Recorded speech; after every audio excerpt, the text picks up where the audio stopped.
¿Dónde puede invertir una gestora? Bueno, pues en todas partes, ¿no?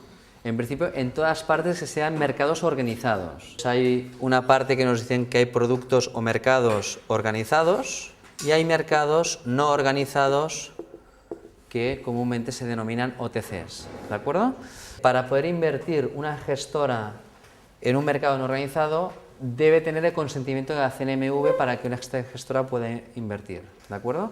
Y esto implica elaborar una memoria que tiene que aprobar la CNMV, si no, solamente puedes invertir en mercados organizados. O sea, nuevamente, ¿qué garantía tiene un inversor que utilice nuestros fondos de inversión? Pues que está destinando su dinero a través de un vehículo de inversión que solamente podrá invertir en mercados organizados. Un fondo de inversión puede invertir en mercado monetario, en mercado de renta fija, renta variable, mercado de divisas y en mercado de derivados. Antes hablábamos de 3 grandes mercados, tenemos 2 adicionales que, como dependen de los 3 primeros, no se les considera como mercados principales, pero sí son 2 mercados que tienen un gran volumen de transacciones, sobre todo el de divisas, que tiene 24 horas, y en el caso del mercado de derivados utiliza subyacentes que cotizan o en mercado monetario, o en mercado de renta fija, o mercado de renta variable. En cuanto al tema de diversificación, me podríais preguntar, a ver, en vuestros fondos de inversión o sociedades de inversión, ¿cuánto es lo máximo que podéis invertir en un valor?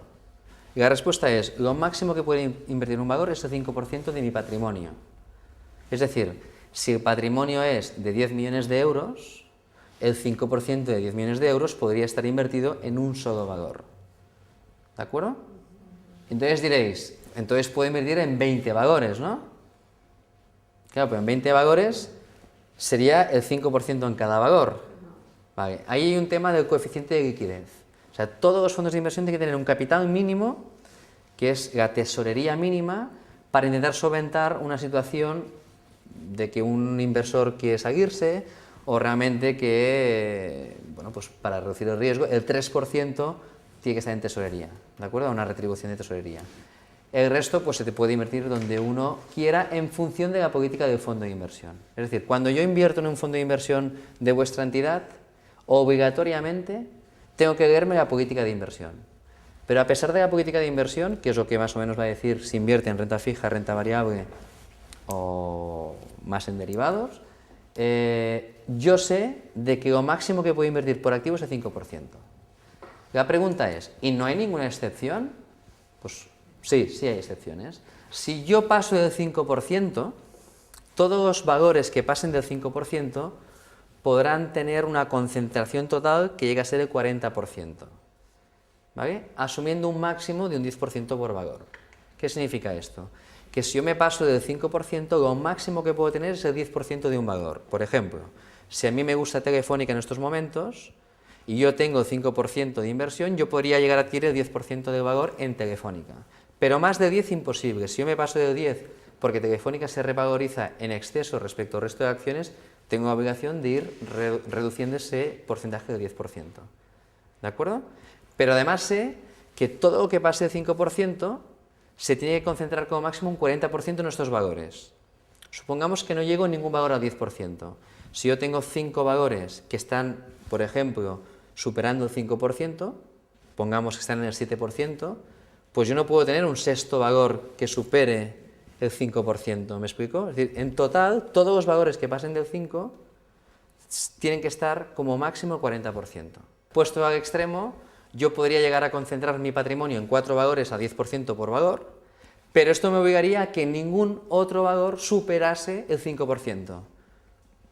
¿De acuerdo? Yo podría concentrar en 4 valores el 40%, pero ningún otro valor podría superar el 5%. ¿De acuerdo? Y si yo realmente pues, me gusta una serie de valores, pero ninguno quiero adquirir el 10%, podría concentrar el 40% de mi patrimonio en una serie de valores que superaran el 5%. Y con lo cual me quedo reducido a 5 o 6 valores. ¿De acuerdo? Muy bien.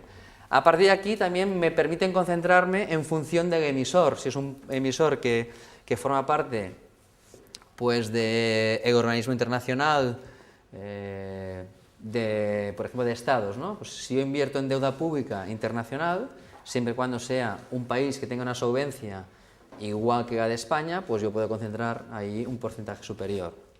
¿De ¿De acuerdo? También hay otros límites de concentración por grupos, es decir, si yo compro acciones de Telefónica y bonos de Telefónica, también me limitan el máximo que puedo tener por cada uno de los valores. En este sentido, Inverco, que es la patronal de fondos de inversión, ha hecho una clasificación en función de las características y de los porcentajes de inversión en cada uno de los activos. ¿Qué considera Inverco un fondo de renta variable internacional? Pues hay unos parámetros para invertir. ¿Y cuál es la duración? La duración es un concepto de renta fija, pero básicamente te mide cuál es la vida que tienen los activos que componen este fondo de inversión. Si uno es más arriesgado o menos arriesgado, invertirá en un sitio o en otro. O bien del objetivo que tenga de fondos. ¿Cuál es tu objetivo en la vida? ¿Preservar el capital? Pues tienes que invertir en fondos de mercado monetario, donde vas a preservar el capital y tu poder adquisitivo. No vas a ganar más que el poder adquisitivo, ¿de acuerdo? Si tú quieres ganar más dinero, tienes que invertir en mercados que te aporten mayor alfa o mayor rendimiento, ¿no? Y ahí te lo puede dar, en este caso, el mercado de renta variable, ¿no? No sería una alfa muy clara porque sería realmente una beta, ¿no? Es decir, si tú quieres más riesgo, invierte en mercados que tengan una prima de riesgo superior. Y ahí pues podríamos establecer 4 tipos de cartera, aunque yo no estoy demasiado de acuerdo con esta clasificación. Es decir, yo sé que la mayoría de entidades tienen 4 tipos de cartera o 5 tipos de cartera en función del riesgo, pero para mí hay 2 tipos de inversores, los que les gusta el riesgo y los que no les gusta el riesgo. No hay otra diferencia, porque medir el riesgo es muy difícil. De hecho, la mayoría de la gente nos miente. La gente dice que le gusta asumir riesgo cuando de naturaleza no le gusta asumir riesgo. Nosotros en la gestora nos gusta gestionar fondos que son fondos mixtos, flexibles, globales. ¿Qué significa? Es un fondo mixto porque se puede invertir en renta fija o en renta variable. Es flexible porque la gestora decide si invierte más en renta fija que en renta variable. Y es global porque invierte donde quieren. ¿De acuerdo? Entonces, los fondos globales acostumbran a ser fondos muy atractivos, ¿de acuerdo? Porque no están sujetos a un mercado ni a un activo.